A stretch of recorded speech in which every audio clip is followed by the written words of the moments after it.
পটুয়াখালীর দুমকি উপজেলায় র্যাব ৮-এর অভিযানে একটি পিকআপ ভ্যান থেকে ৬৬ কেজি গাঁজা উদ্ধার করা হয়েছে।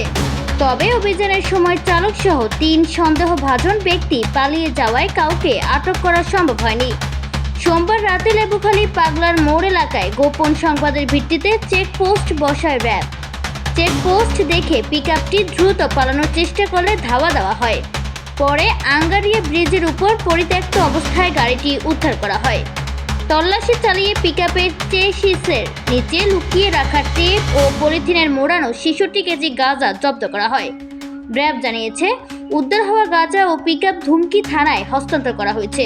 পলাতক আসামিদের বিরুদ্ধে মাদক আইনে মামলা প্রক্রিয়াধীন।